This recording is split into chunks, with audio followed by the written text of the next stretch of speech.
주인입니다. 지난 시간에 이어서 마태복음 6장 19절에서 34절까지 지난주에 뭐 배웠죠 우리?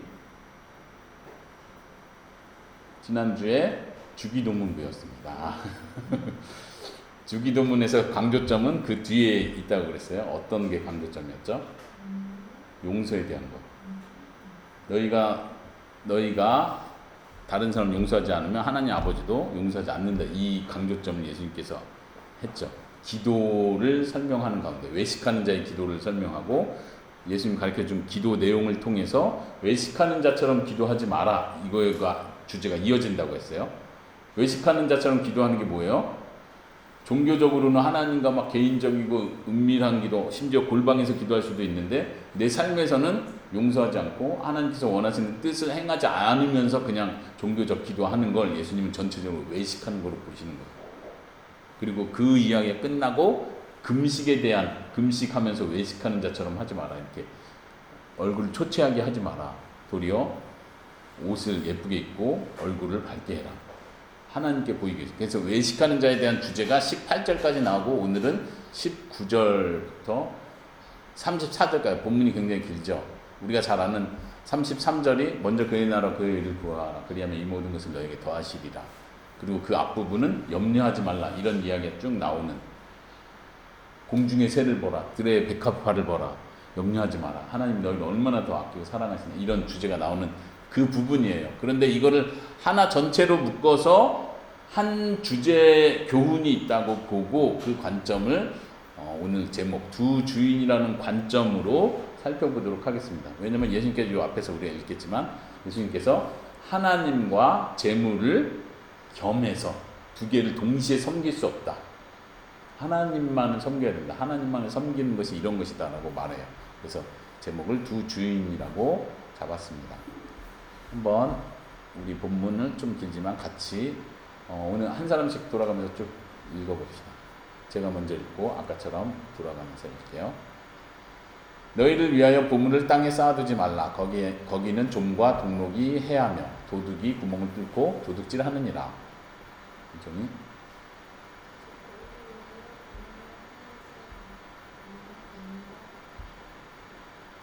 동록이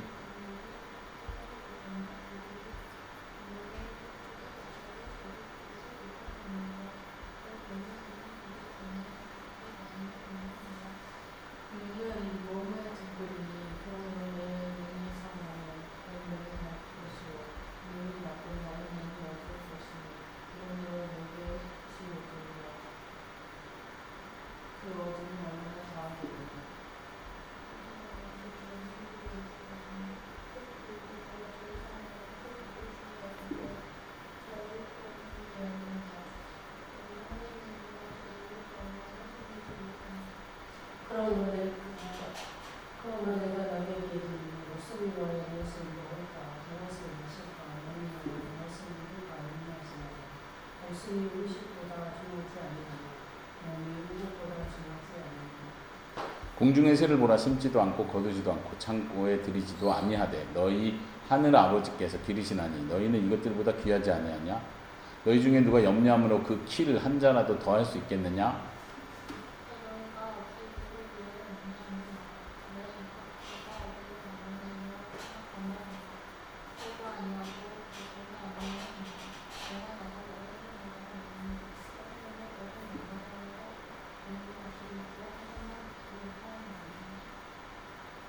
오늘 있다가 내일 아궁이에 던져지는 누구요? 하나님은 이렇게 이루시거든.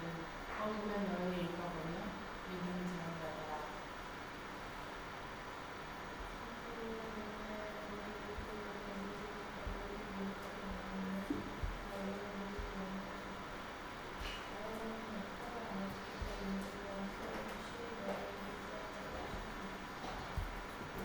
그런즉 너희는 먼저 그의 나라와 그의 의를 구하라. 그리하면 모든 것을 너희에게 더하시리라.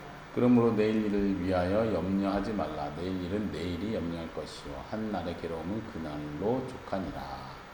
네. 이 본문은 오늘은 이 본문을 자세히 한 절씩 살펴보면서 좀 길지만요. 그 예수님께서 어떤 논리로 어떤 강조점을 쭉 이야기하고 계신지를 살펴보는 시간을 갖도록 하겠습니다. 먼저 우리 영상을 보도록 하겠습니다. 1세기 유대인이셨던 나사렛 예수님은 하늘과 땅을 하나 되게 하러 왔다고 말씀하셨어요. 그리고 이를 하나님 나라의 교회라고 부르셨죠. 그분은 자신을 따르면 이 땅에 살면서도 하늘의 영역에 들어올 수 있다고 초대하셨는데요. 바로 그 이야기가 예수님의 가르침을 모아놓은 산상수훈에 담겨 있어요. 만약 하늘나라의 삶이 지금 여기서도 정말 가능하다고 믿는다면 세상을 보는 우리의 관점은 완전히 달라질 거예요. 재물에 대해서도요. 사실 예수님은 우리가 하나님의 나라와 임재를 경험하는 데 가장 큰 걸림돌이 재물이라고 말씀하세요. 쌓아둔 것들이라고도 하시죠. 욕심이 과한 사람도 있지만 재물을 모으는 건 자연스러운 일 아닐까요? 모아둔 게 있으면 삶도 편리해지고 안정감과 자유도 생기잖아요. 그렇게 생각하기 쉽지만 예수님은 꼭 그렇진 않다고 말씀하세요. 보물을 땅에 쌓아두지 말아라. 땅에서는 좀 먹고 욕수로 망가지며 도둑들이 들어와 훔쳐간다. 하지만 내 걸 지키는 건 당연하잖아요. 그렇죠. 하지만 그 순간 관심은 오직 내 것을 지키는 데에만 집중되는데요. 예수님은 다른 데 관심을 둘 때 좋은 삶을 살 수 있다고 하세요. 자기를 위해 보물을 하늘에 쌓아두어라. 이게 무슨 의미죠? 하늘에 쌓아둔 보물은 절대 없어지거나 뺏길 일이 없어요. 땅에 쌓아둔 것과는 다르죠. 하나님 나라는 이와 같아서 이 보물을 모으면 모을수록 이 땅에서 그 나라를 더 깊이 경험할 수 있어요. 그 보물을 어디서 얻을 수 있죠? 예수님은 하나님을 사랑하고 이웃을 사랑할 때 지금 이 땅에서 하나님 나라를 경험할 수 있다고 하셨어요. 그분의 가르침을 따를 때 우리는 하늘과 땅이 하나 되는 깊은 평안과 참된 만족의 순간을 경험할 수 있죠. 친절한 말이나 자선의 손길, 용서와 긍휼을 베푸는 것처럼요. 네, 바로 그런 걸 쌓아두라는 말씀이에요. 우리가 지금 맺는 사랑의 관계들은 새하늘과 새 땅에서도 지속될 테니까. 그리고 좋든 나쁘든 우리는 자신이 쌓아둔 것을 닮아가게 되어 있어요. 예수님은 이렇게 말씀하시죠. 너의 보물이 있는 곳에 너의 마음도 있을 것이다. 그렇다면 내 소망과 바람을 정말 중요한 곳에 두어야겠군요. 맞아요. 예수님은 이걸 강조하기 위해 이런 인상적인 비유를 드세요. 눈은 몸의 등불이다. 그러므로 내 눈이 성하면 내 온몸이 밝을 것이요. 구약 성경에서 성한 눈은 매우 관대함을, 나쁜 눈은 인색하고 자기 것만 챙김을 이르는데요. 예수님은 나쁜 눈은 자신을 망치는 지름길이라고 경고하세요. 내 눈이 성하지 못하면 내 온몸이 어두울 것이다. 그러므로 내 속에 있는 빛이 어두우면 그 어둠이 얼마나 심하겠느냐. 아, 그럼 가진 걸 다 나눠줘야 할까요? 예수님은 한 부자 청년에게 그렇게 말씀하신 적도 있죠. 하지만 결국에 우선순위가 중요해요. 예수님의 또 다른 비유를 들어보세요. 아무도 두 주를 섬기지 못한다. 한쪽을 미워하고 한쪽을 사랑하거나 한쪽에 충성하고 다른 쪽을 없이 여길 것이다. 너희는 하나님과 재물을 아울러 섬길 수 없다. 재물은 마치 폭풍 같아서 우리의 충성을 요구해요. 내가 소유했다고 믿는 것에 어느새 내가 지배당하고 말죠. 이 위험은 실제예요. 그래서 예수님은 단호히 말씀하세요. 재물 때문에 하늘과 땅이 하나 되는 걸 경험하지 못할 수 있다고 말이죠. 하지만 살아가려면 먹을 것과 입을 게 꼭 필요하잖아요. 그래서 예수님은 지금까지의 내용을 정리하며 이렇게 말씀하세요. 하나님이 세상을 얼마나 풍요롭게 만드셨고 모든 피조물의 필요를 채우시는지 생각해 보아라. 하나님이 아낌없이 주시는 아버지라는 걸 믿고 하나님과 이웃을 사랑한다면 너희의 필요는 충족되고 하늘과 땅이 하나 될 때 임하는 풍성한 평화를 누리게 될 거라고 말이죠. 그러므로 너희에게 말하라. 목숨을 위해 무엇을 먹을까 또는 무엇을 마실까 몸을 위해 무엇을 입을까 염려하지 말아라. 목숨이 음식보다 소중하고 몸이 옷보다 소중하지 아니하냐. 공중의 새를 보아라. 씨를 뿌리지도 않고 거두지도 않고 곳간에 모아들이지도 않나. 너희의 한 아버지께서 그것들을 먹이신다. 너희는 새보다 귀하지 아니하냐. 누가 염려함으로 자기 수명을 한순간인들 늙을 수 있느냐. 어찌하여 옷 걱정을 하느냐. 들의 백합화가 어떻게 자라는가 보아라. 수고도 않고 길쌈도 하지 않는다. 그러나 온갖 영화로 차려입은 솔로몬도 이 꽃 하나와 같지 못하였다. 오늘 있다가 내일 아궁이에 던져질 등불도 하나님께서 이렇게 입히시거든. 하물며 너희들을 입히시지 않겠느냐. 믿음이 작은 자들아. 그러므로 무엇을 먹을까, 무엇을 마실까, 무엇을 입을까 염려하지 말아라. 이 모든 것은 이방 사람들이 구하는 것이요 너희의 하늘 아버지께서는 이 모든 것이 너희에게 필요하다는 것을 아신다. 너희는 먼저 하나님의 나라와 하나님의 의를 구하여라. 그리하면 이 모든 것을 너희에게 더하여 주실 것이다. 그러므로 내일 일을 염려하지 말아라. 내일 일은 내일이 염려할 것이다. 한날의 괴로움은 그날로 축하라. 여기까지입니다. 이게 좀 핵심을 파악하셨습니까? 근데 중요한 거는 아빠가 이 본문 전체를 하나의 통일된 예수님의 가르침이라고 보고 해석을 쭉 할 거예요.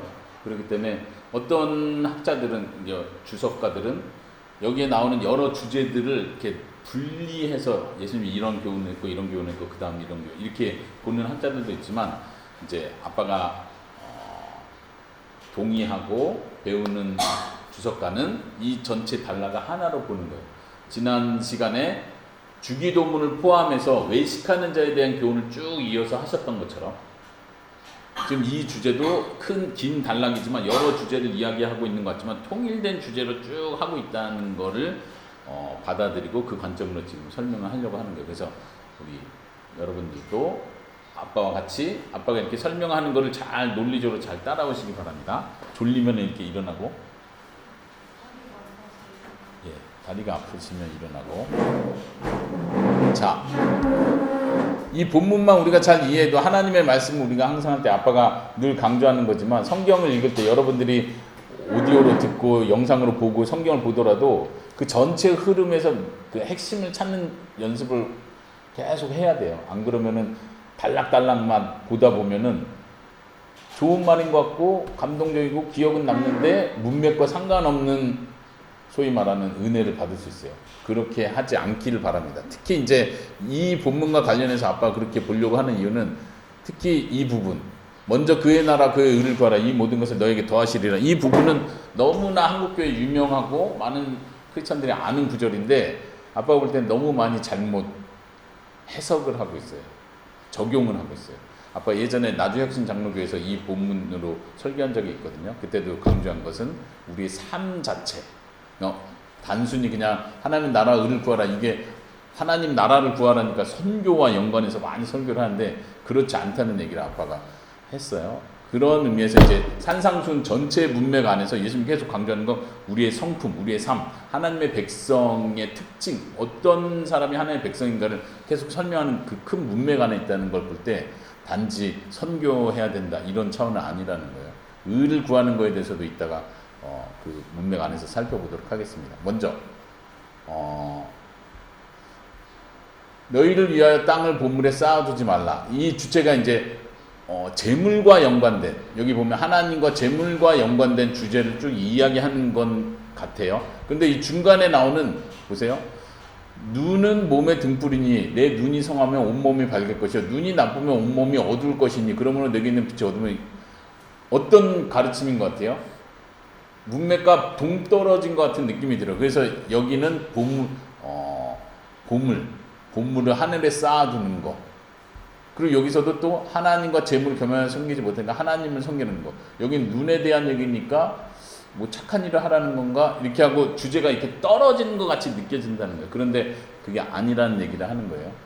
여기 보면은 먼저 보물을 땅에 쌓아두지 말라, 보물을 하늘에 쌓아두라. 이게 예수님의 가르침이에요. 하늘에 쌓아두는 건 뭐예요? 여기 나왔죠. 누가복음.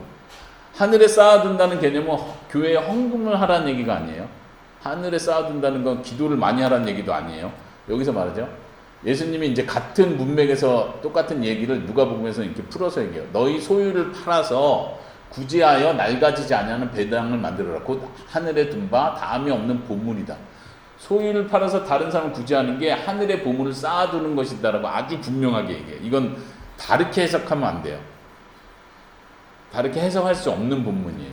그러면 요 아래는 뭐예요? 이건 또 다른 주제인가요? 이것도 다르게 해석할 수 없는 본문이에요. 왜냐하면 구약에 특별히 잠언에서 이 눈에 대한 얘기가 나와요. 아까 영상에서 기억나요? 뭐라고 했는지? 에스더 뭐라 했었죠? 눈에 대한. 눈이 성하다. 눈이 성하다는 게 어떤 의미로 했어요? 지금 기억나요? 영상에서. 눈이 나쁘다는 건 뭐, 눈이 성하다는 건 뭐예요? 시력 말하는 거예요? 아니죠? 예, 맞아요. 기억하거든요. 네, 맞아요. 이게 잠언에 나오는 구절이에요. 눈이 선한 사람, 선한 눈이라는 표현이 있고 나쁜 눈이라는 표현이 있어요. 사람의 눈을 가리키는 건데 선한 눈을 가졌다는 건 구제한다는 뜻이에요. 나쁜 눈을 가졌다는 건 탐욕을 부리고 구제하지 않는 것을 나쁜 눈을 가졌다고 표현하는 거예요. 이 표현을 예수님께서 그대로 가져와서 적용하는 거예요. 이거를 다른 방향으로 막 더 의미 부여하면 안 돼요. 그냥 그렇게 해석해서는 안 돼요. 그럼 요 뒤에는 내게 있는 빛이 어두우면 어둠이 얼마나 더하겠느냐. 너의 눈이 성하고 너의 눈이 빛을 보고 밝아야 되는데 너가 선한 일, 바른 일을 해야 되는데 그거 자체가 기본적으로 예수님께서 너희는 세상의 빛이다. 빛을 가지고 있는 하나님의 백성인데 이 빛 자체가 어둡대요. 빛이 어둡다는 게 역설이죠. 말이 안 되는 말이죠. 흰색인데 검은색이야. 이게 말이 안 되잖아요. 빛인데 어두워. 아니 빛이 어두울 수가 있어요. 근데 이렇게 예수님 강조를 하는 게 역설적으로. 너는 하나님의 백성은 세상의 빛이야. 근데 그 빛이 어두워. 어둡다는 건 뭐겠어요? 구제를 안 하는 거예요. 자기 욕심만 부리는 거예요. 지금 이 보물 얘기와 똑같다는 얘기 하는 거예요. 보물을 하늘에 쌓아둬야 돼요. 구제 사역을 해야 돼요. 내가 가진 걸로 다른 사람 돕는 일을 하는 게 하나님의 백성이에요. 근데 이거를 돕는 일을 하지 않고 내가 그냥 쌓아두는 건 눈이 나쁜 거예요. 빛인데 나는 하나님의 자녀라서 빛인데 그게 그냥 어두운 거예요. 말이 안 된다는 얘기를 하는 거예요. 예수님께서. 하나님의 백성은 그렇게 사는 게 아니라라고 말하는 거예요. 하나님의 백성은 용서하면서 살아야지 이렇게 말했죠. 용서하지 않으면 하나님도 용서 안 해. 이건 굉장히 역설적인 거예요. 하나님이 용서 안 하겠다는 얘기가 아니라 용서 받았는데 어떻게 용서를 안 하면서 살 수 있냐 이 이야기를 하는 거예요. 너희가 이미 세상의 빛인데 어떻게 빛의 역할을 안 하면서 착한 일을 행해서 하나님께 영광 돌리게 해야 되는데 빛인데 어떻게 구제 사역을 안 하면서 살 수 있냐. 빛인데 어떻게 어두울 수 있느냐 이 얘기를 역설적으로 합니다. 지금 같은 주제를 얘기하고 있다는 거 이해됩니까? 그래서 이 이야기를 이어서 합니다. 하나님과 재물을 같이 섬길 수 없다. 재물을 섬긴다는 건 뭐예요? 내가 재물을 계속 모아두는 거. 이게 나의 힘이 되는 거. 이게 나한테 가장 우선순위고 가장 중요한 거고 이 재물이 나를 지켜주고 보호해준다는 믿음. 이게 마음의 우상 얘기할 때 그 우상이에요. 우리가 주일마다 회개기도 할 때 이걸 회개기도 하는 거예요. 내가 하나님보다 더 귀하게 여기고 하나님보다 나를 더 책임져 줄 수 있는 돈이 있고 안정적으로 내가 가지고 있는 재능이 있고 스펙이 있으면 이게 내 인생을 지켜줄 거라고 믿는 거예요. 이게 신이 되는 거예요. 우리의 신은 하나님 아버지, 나를 돌보시는 그 하나님.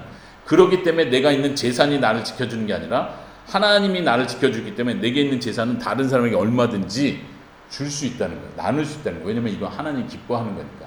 그리고 이게 하나님의 자녀의 본래 모습이라고 말을 하고 있는 거예요. 이해됩니까? 혹 이를 미워하거나 저를 사랑하거나 하나님을 미워하거나 재물을 아낀다면 하나님을 미워하는 거다. 하나님을 사랑한다면 재물을 막 아끼고 소중히 여기고 최고로 생각하지 않는다. 이게 같이 갈 수 없다는 얘기를 하는 거예요. 단지 이거는 하나님 믿는 사람은 돈 벌면 안 돼. 비즈니스에 너무 열심히 내면 안 돼. 이런 뜻이 아니에요. 그렇게 극단적인 오해를 우리가 하지 않아야 되겠죠. 그렇지만 예수님이 강조하는 게 뭔지 우선순위의 문제, 우리의 마음이 어디 있느냐의 문제를 다루고 있습니다. 그러면 이제 이 뒤에 이어지는 것도 이제 많은 학자들이 이걸 딱 끊어요. 이건 재물에 대한 교훈이었고 그 다음부터는 염려하지 말라는 교훈이다. 이렇게 가는데 아빠는 그렇게 보지 않는 거예요.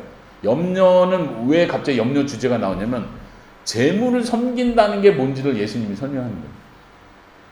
우리가 재물을 어떻게 섬기는 거예요? 뭐 돈 갖다 놓고 태국 사람들처럼 여기다가 뭐 이렇게 콜라, 빨간 콜라 갖다 놓고 우리가 아줌마 이렇게 하진 않잖아요. 그럼 재물을 섬긴다는 게 뭐예요? 재물이나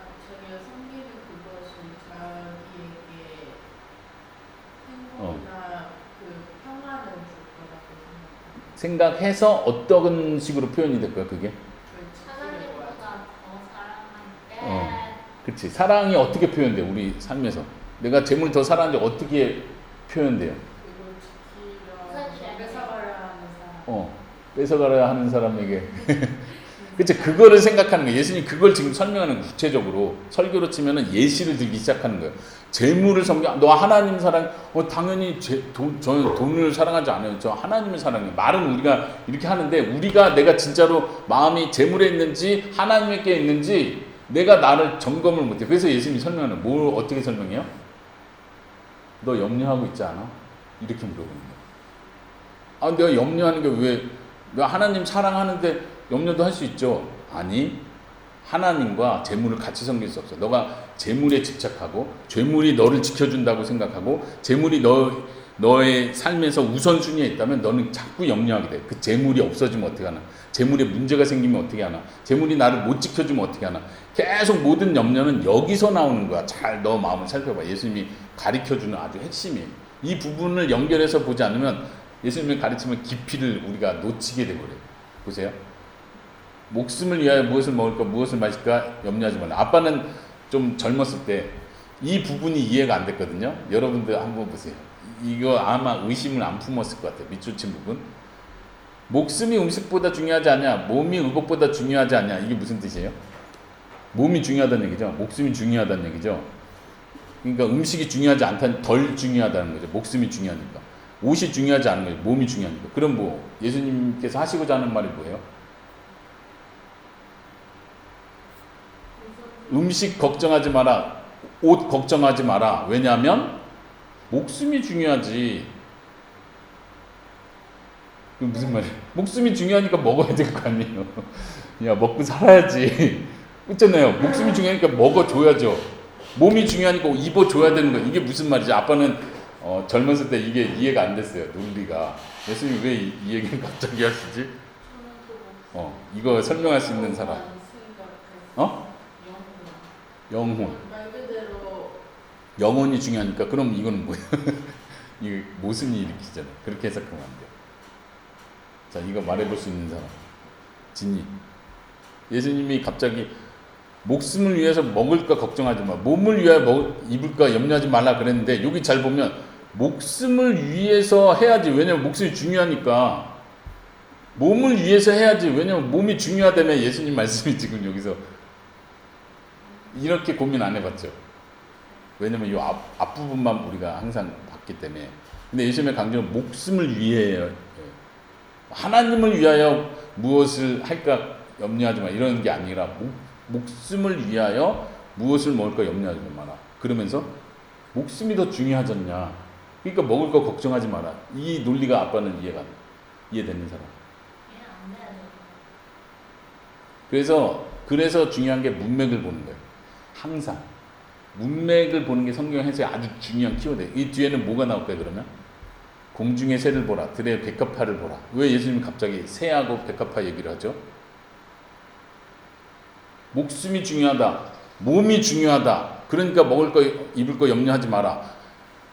새를 봐라, 백합화를 봐라. 왜 갑자기 이 얘기를 하는 거예요? 핵심은 하나님이 돌보신다 했죠. 너희 하늘 아버지께서 이게 지금 기르신다는 게 양육한다, 먹인다는 뜻이에요. 공중에서 하나님이 다 먹이고 있어. 백합화를 봐. 옷 얘기하고 비유하는 거예요. 백합화 얼마나 예뻐. 이거는 사람이 만들어낼 수 있는 옷의 장인이라고 해도 이건 사람이 만들어낼 수 있는 그게 아니야. 하나님이 직접 만들어서 입혀준 거야. 솔로몬 옷보다 훨씬 나은 거야 이게 앞에 문맥하고 연결됩니까? 지금 핵심은 하나님께서 하신다는 거예요. 하나님 아버지니까 아버지가 너의 목숨을 귀하게 여기지 않겠느냐. 여기에 핵심이 있는 거예요. 옷을 추구하고 먹을 걸 추구해서 이게 재물과 상징되는 거예요. 재물과 상징. 먹을 거, 입을 거 이건 재물이에요. 우린 여기에 집착을 하는 거예요. 왜냐면 내가 먹지 못하면 몸이 어떻게 될 것 같으니까. 제대로 먹어야 되고 제대로 입어야 내 가치가 더 올라갈 것 같으니까 계속 여기에 집착하는, 이거를 재물을 섬기는 걸로 비유를 한 거예요. 그러면 하나님을 섬기는 건 뭐예요? 하나님께서 나를 책임지신다는 걸 믿는 게 하나님을 섬기는 거예요. 이 물질이 아니야. 내가 막 놓치면 안 될 것 같아서 막 물질 먹을 거 입을 거 막 계속 찾고 추구하고 다니는 내 인생이 아니라 하나님께서 이건 책임진다는 믿음으로 사는 거예요. 이게 하나님을 섬기는 거예요. 봐봐, 공중의 새를 봐. 하나님이 입히는데 공중의 새보다 너희의 생명이 더 중요하지 않겠니? 하나님이 너희의 생명을 더 귀히 여기지 않겠니? 너희의 생명을 책임지지 않겠니? 이렇게 말씀하시는 거예요. 목숨이 음식보다 중요하다. 그러니까 하나님은 너의 목숨을 책임지신다. 근데 너는 더 중요한 목숨보다 더 하찮은 먹을 거에 목숨을 걸고 있다. 너의 삶을 바치고 있다. 그걸 추구하고 있다. 그게 아니다 얘기하는 거예요. 입는 것과 관련해서 똑같이 말하는 거예요. 어찌하여 의복을 위하여 염려하느냐. 오늘 있다가 내일 아궁이에 던져지는 들풀도 백합화 같은 패턴이고요. 하나님이 이렇게 입히시거든. 강조점은 여기 있는 거예요. 하나님이 한다. 재물이 너를 책임지는 게 아니다. 재물이 너를 살게 만들어주고 먹을 것이 너를 살게 만들어주고 너가 가지고 소유한 것이 너를 가치 있게 만들어주는 게 아니다. 하나님께서 주시고 너를 귀히 여기시니까 하나님 아버지니까 너를 다 책임지고 먹이시고 입히시는 거다. 지금 예수님의 생각의 전환을 알겠어요? 그러니까 재물을 추구하는 삶을 살지 말라. 보물을 땅에 쌓아두지 마라. 그거 어리석은 생각이다. 하나님께서 너에게 가장 귀한 걸 이미 주시고 책임지는데 너는 너가 재물로 너를 보호해야 된다고 생각하는 게 진짜 어리석은 거다. 생각해봐라. 도둑이 훔쳐가면 그만이잖냐. 그거 다 썩어버리면 그만이잖냐. 왜 그러냐. 보물을 하늘에 쌓아두라. 그러니까 하늘에 쌓아두라는 건 뭐예요? 그러니까 하나님을 섬겨라, 하늘에 쌓아두라, 헌금해라. 이렇게 연결되면 안 된다는 거예요. 정말 많은 잘못된 목사님들이 이렇게 가르쳐서 문제가 되는 거예요. 하나님을 섬기고 재물을 하늘에 쌓아두고, 그러니까 교회에서 헌금하세요. 혹은 뭐 선교 헌금에 투자해서 이런 게 아니라 하나님께서 날 책임지신다는 걸 믿고 받아들이라는 그 핵심이에요. 그럼 내가 할 일은 뭐예요? 그걸 믿으니까 내가 가진 거 가지고 얼마든지 베풀 수 있는 거. 나 없는데 이거 나눠주면 나 없을 것 같은데, 그게 아니라 하나님이 책임진다니까. 너가 있는 거 얼마든지 다른 사람에게 베푸는 삶을 살아도 돼. 그게 하나님 백성의 본래의 모습이야. 그게 세상의 빛의 모습이야. 너의 착한 행실을 사람들 앞에 보이게 해서 하나님이 영광 받으시는 거야. 그것이 하나님의 나라가 임하는 방식이야 라고 설명해 주고 있는 겁니다. 이해됩니까? 여기까지? 이해되는 사람 손 들어보세요. 자, 그 다음 이제 마지막 거의 다 왔죠. 그러므로 결론을 짓는 거예요. 이게 그래서 연결될 수밖에 없는 거예요. 염려하여 이르길 무엇은 뭘까? 똑같은 말하죠. 이는 다 이방인들이 구하는 것이다. 지금 예수님 비교하는 건 하나님을 모르는 사람들과 하나님의 백성들의 차이를 말해주고 있는 거예요. 너 그 전에 기도 얘기할 때 그랬죠. 이방인들은 말을 많이 해야 들은 줄로 안다. 그러면서 예수님 뭐라 했어요? 그 다음 기도 얘기할 때 외식하는 자처럼 하지 마. 이방인처럼 하지 마라. 이방인들은 말을 많이 해야 신이 들어준다고 생각한다. 그러나 하나님은 어떤 분이다? 너에게 필요한 것이 무엇인지 다 아시는 분이다. 그러니까 기도를 그렇게 하지 말고 이렇게 기도해라. 그렇게 했죠. 왜냐면 하나님은 아버지로 필요를 이미 다 알고 있는 아버지예요. 이걸 전제했어요. 여기서 똑같이 얘기합니다. 너희 하늘 아버지께서 이 모든 것이 너희에게 있어야 될 줄을 안다. 너희 먹을 거, 필요한 거, 뭘 입어야 되는지, 어떻게 입어야 되는지, 너가 당장 필요해서 이거 없으면 안 될 것 같은 그 모든 거 하나님께서 이미 알고 있어. 충분히 채워주실 수 있고 채워주시기를 기뻐하는 분이셔. 그러니까 너 마음에 초점을 어디다 두라는 거예요? 구제하는 데 두라는 거예요. 내 거 막 움켜쥐는데 혈안되지 말라는 얘기예요. 그건 하나님 백성의 삶이 아니라는 얘기예요. 지금 예수님의 이야기의 초점이 굉장히 구제 사역하는 데 초점 가고 있다는 거 알겠어요? 보물을 하늘에 쌓아둔다는 게 구제 사역을 하는 거예요. 눈이 선하다, 나쁘다 할 때 눈이 선하다는 건 구제 사역한다는 걸 가리켰어요. 그러면서 너네가 재물을 섬기듯이 재물을 악착같이 모으는 거에 너의 삶의 초점이 돼서는 안 된다는 얘기를 했어요. 그래서 예수님이 이방인들하고 비교하는 거예요. 하늘 아버지는 너에게 필요한 거 알고 새를 돌보듯 백합화를 알아서 책임지듯 하나님은 우리의 필요, 기본 필요를 다 채워준다는 얘기를 하면서 바로 이 구절이 나온 거예요. 먼저 그의 나라 그의 의를 너희들 할 일은 이거야. 그러면 하나님이 이 모든 걸 너에게 더해 주실 거야. 이 모든 것은 무엇을 가리킬까요, 진이야? 앞에 있는 어떤 것을 가리킬까요? 이거를 하면 이거는 예수 하나님의 아버지께서 알아서 채워주신대, 더해주신대, 덤으로 주신대. 이 모든 것은 뭘 가리킬까요? 은총이? 에스더? 요 발에 앞에 붙여보세요. 이는 다 이방인들이 구하는 것이다. 뭘? 염려하여 이르기를 무엇을 먹을까, 무엇을 마실까, 무엇을 입을까. 이거는 다 이방인들이 구하는 것이다. 이는 다 이방인 구하는 것. 근데 하나님은 이 모든 것이 필요한 걸 안다. 그러니까 하나님은 이 모든 것을 더해 주신다. 근데 너가 할 일은 이거 주세요, 주세요가 아니라 기도가 필요를 아니까 그 필요를 구해라 이게 아니라 필요를 아니까 너희들이 할 초점은 전혀 다른 방향에 있다는 거야. 하나님 나라 의를 구하는 방향에 도우라. 그러면 너가 무엇을 먹을까 무엇을 입을까 걱정했던 그 모든 것, 너가 지금까지 추구했던 그 방향, 이방인들이 구하는 그런 것들은 하나님 아버지가 다 알아서 주시는 거예요. 그러면 여기서 이제 이걸 봐야죠. 그의 나라와 그의 의를 구하는 건 무엇입니까? 누가 말해보세요.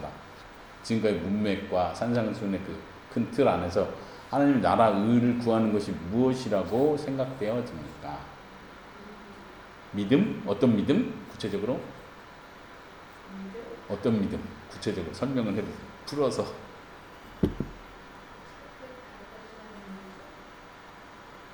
단지 갑자기 천국 갈 거라는 믿음만 가져 있는 거. 나머지는 일상 필요한 거 하나님이 채워주니까 우리. 하나님이 우리를 우리가 필요한 것을 다 아시기 때문에 우리를 책임져 주신다. 네. 믿음을 가지고. 믿음을 가지고 뭘 하라는 거예요? 이거 뭐 액션이잖아요, 분명히. 액션. 하나님의 뜻을 행하라고. 하나님의 뜻은 뭐예요? 그러니까 이 문맥에서 산상수훈 문맥에서. 가난한 자들을 돕고 주님이 주님의 말씀을 수로. 네, 맞아요. 가난한 자를 돕는 거예요. 여기 보세요, 지금. 보물을 하늘에 쌓아드렸잖아요. 근데 이거를 해석을 안 하니까 이 개념에서부터 헷갈리는 거예요. 예수님 말한 구제하는 걸 구체적으로 가리키고 성한 눈은 구제하는 걸 구체적으로 가리키는 거예요. 그리고 마태복음 6장 1절에서 너희가 의를 사람들 앞에 행하지 않도록 조심해라. 의를 행한다는 표현이 구제사역하는 표현을 구체적으로 가리키는 거예요. 그 당시 1세기에서는 의를 행한다 이 말은 뭐 심판을 정의롭게 한다는 개념이 아니라 1세기 문학에서는 의를 행한다는 건 구제사역을 가리켜요. 그래서 의를 행할 때 사람들 앞에 하지 않도록 해라. 그러면서 구제사역에 대한 얘기를 하시죠. 기억나요? 외식하는 자처럼 사람들 앞에 나팔 불고 하지 마라. 구제사역에 대한 얘기예요. 구체적으로 컨텍스트가. 여기서도 마지막 중요한 하나님의 의를 구하는 건 구제사역을 가리켜요. 근데 이제 아까 말했듯이 많은 교회, 많은 목사님들은 이걸 그렇게 해석하고 싶어 하지 않아요. 왜냐하면 여기서 하나님의 의니까 칭의로 연결해버리고 있어요. 조직신학적으로. 우리의 의가 아니라 하나님의 의를 구한다. 우리의 의가 아니라 예수님의 의를 구한다. 굉장히 조직신학적으로 아주 중요한 표현이잖아요. 그러니까 이거를 신학적으로 가져와가지고 우리의 의를 자랑하지 말고 예수 그리스도의 의를 나의 의로 삼아야 된다. 그분의 의를 추구해라. 이렇게 해석하면 진짜 성경을 왜곡하는 거예요.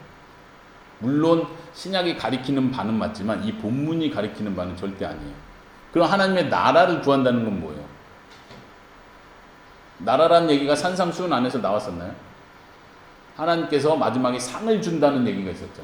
핍박을 받는 자에게, 내 이름으로 핍박을 받는 자에게 상을 준다. 하나님의 나라 개념, 최종적 나라 개념이 있지만 그보다 더 중요한 나라 표현은 주기도문에서 나오죠. 주기도문에서 뭐라고 나와요? 하나님의 나라에 대해서.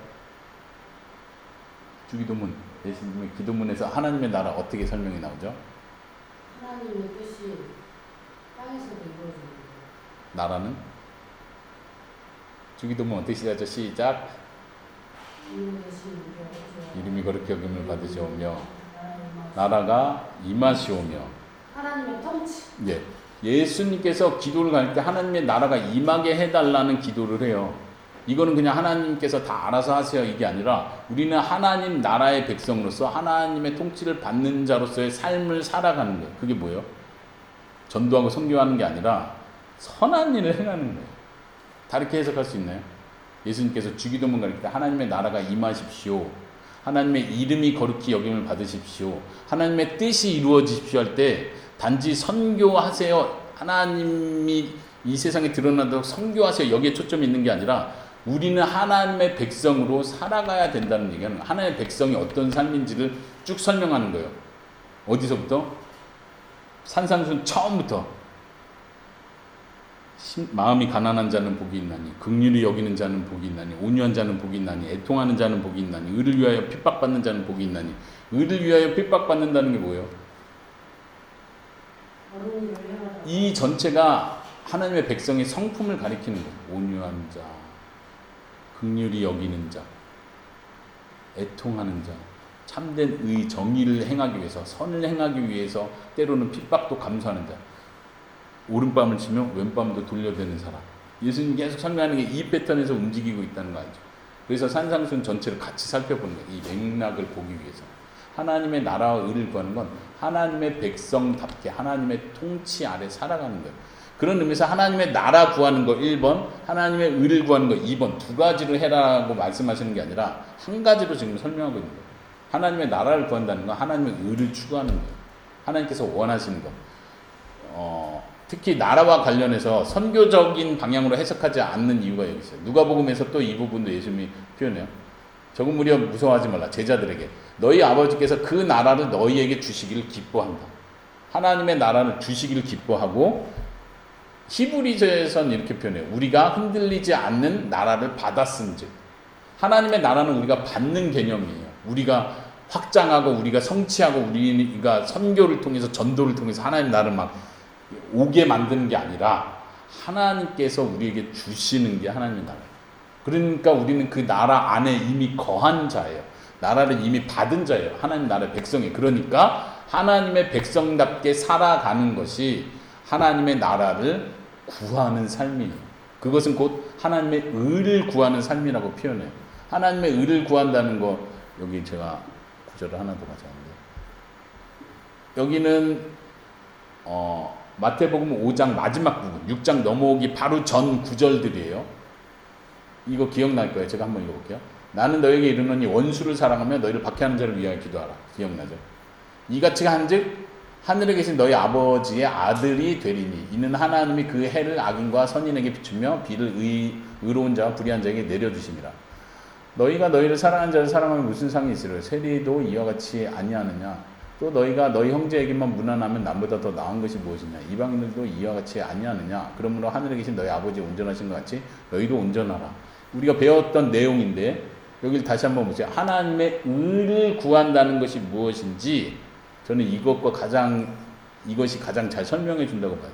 하나님의 의, 나의 의가 아니라 내가 그냥 착하게 살아라 단지 이렇게 말하는 게 아니라 하나님의 의로움은 이런 거예요. 악인과 선인에게 좋은 것을 주는 것이 하나님의 의예요. 하나님의 선, 하나님의 구제, 하나님의 긍휼히 여기심.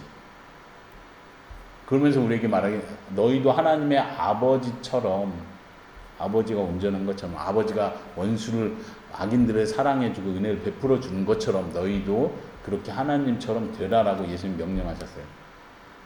이것은 이렇게 해야 하나님의 아들이 된다는 뜻이 아니라 이것도 역설적인 강조예요.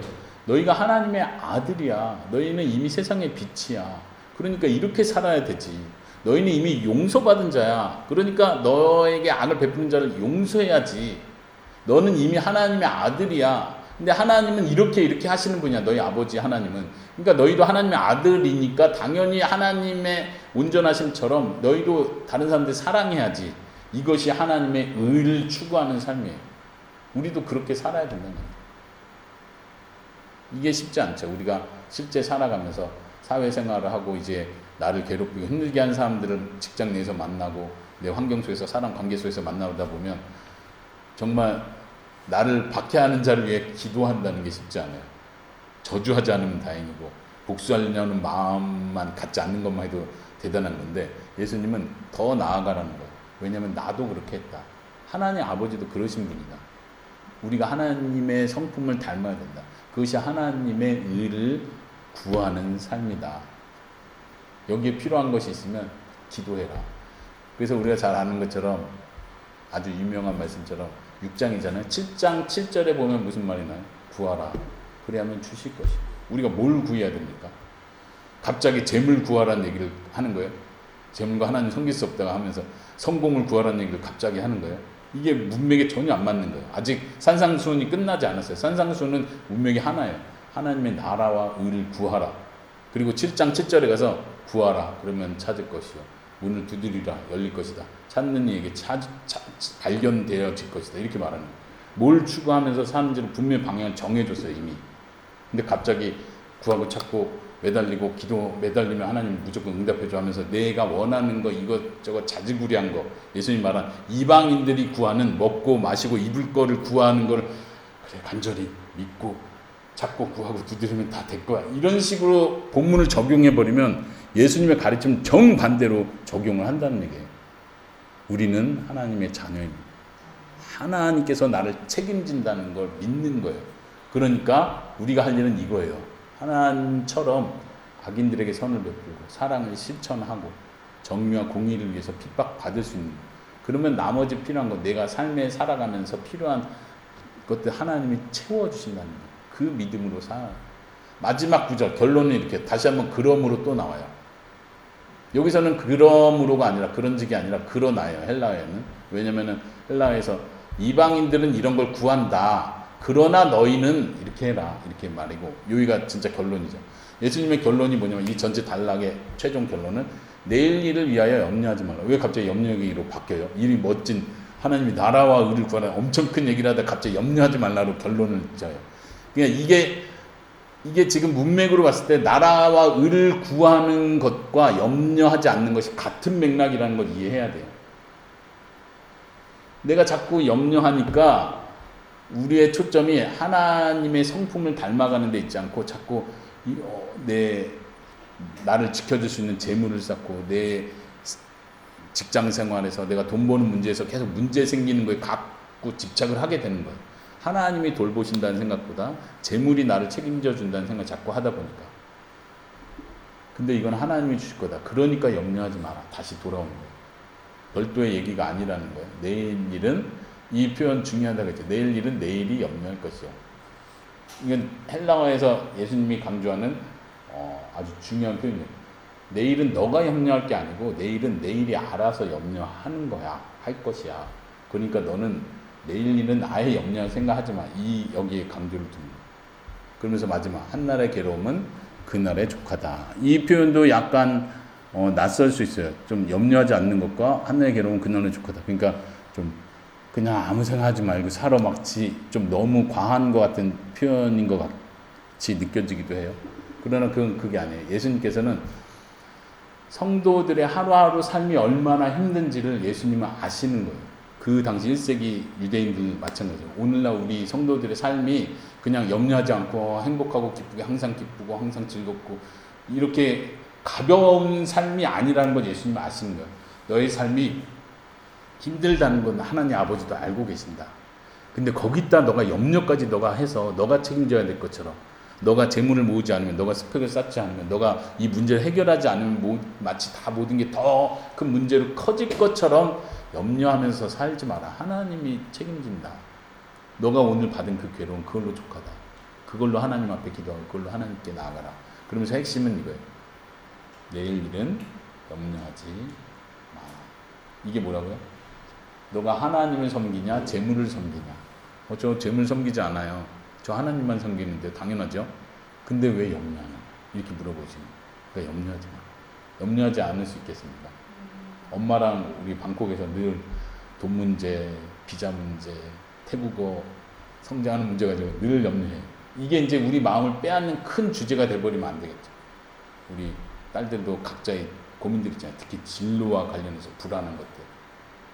이거는 내 미래인데 내가 어떻게 할 수 있는 영역이 아니에요. 내가 할 수 있는 건 지금 또 노력하고 지금 또 기도하면서 실천하는 거, 지금 해야 될 일을 하는 거, 이게 내가 할 수 있는 일. 내일 일을 끌어와가지고 염려하는 게 나에게 도움이 되진 않아요. 그건 하나님께 맡길 수 있어야 돼요. 하나님께서 나에게 가장 선한 것을 주신다. 그러면은 해석할 때 네. 재물이라는 것을 만약에 진짜로 피지컬 재물이 아니라 그 우선기능적으로 마음을 사하고 제유법이라고 하죠. 수사법 중에 제유법 들어봤어요? 제유법은 그 재물이라는 대표적인 어떤 그 상징을 통해서 재물이 포함하고 있는 큰 의미를 보여주는 거예요. 재물은 아까 아빠가 표현한 것처럼 나를 지켜주고 나를 책임져 줄 수 있는 눈에 보이는 어떤 것이라고 표현하는 거예요. 그러니까 재물이 될 수도 있는 거고, 그래서 아빠가 스펙이라는 표현을 쓴 거고, 스펙이 나를 책임져 내 인생을 지켜줄 수 있다고 내가 의지하는 어떤 것이 되겠죠. 재물과 같은 맥락으로 볼 수 있다는 거예요. 그러니까 재물은 물질적인 걸 당연히 포함하면서 그보다 더 큰 것까지 포함하는 단어예요. 마지막 적용 이 부분을 볼까요? 예수님이 말씀하신 마지막 결론 부분의 적용. 이건 D.A. 카슨과 다른 학자의 글을 가져왔어요. 에스더가 한 번 더 영어를 읽어주세요. Jesus does not deny that there is trouble in each day. He insists rather that each day has trouble enough of his own, and that for he foolishly drags tomorrow's imagined burdens into 이 today. 뒷부분 보세요. 예수님 말씀하신 건 worry, foolish, 어리석은 염려가 drags, 끌고 온다는 tomorrow's imagined burden, 내일의 상상 속에 있는 그 부담을 내일 거를 끌고 온다는 거예요. 그게 어리석은 염려라는 거예요. 그거 하지 말라는 거예요. 오늘로 가져오죠.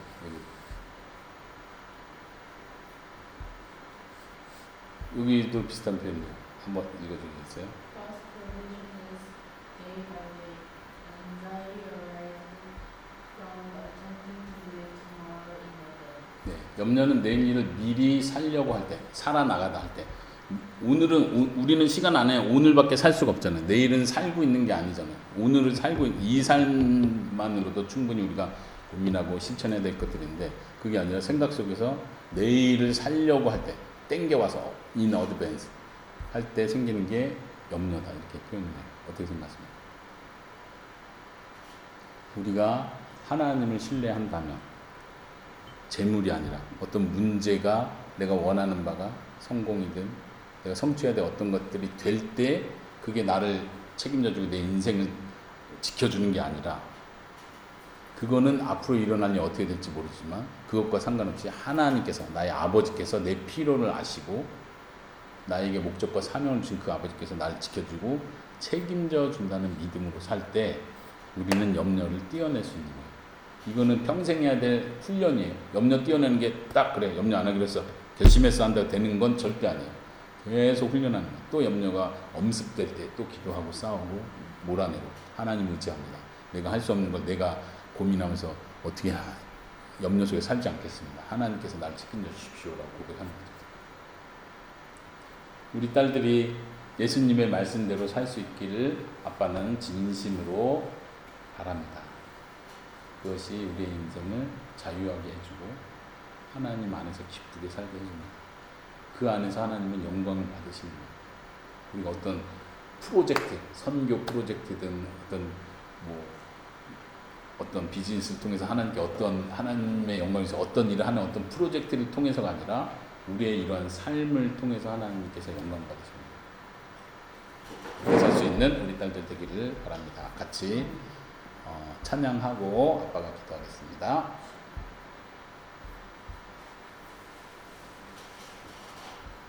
잠깐만요.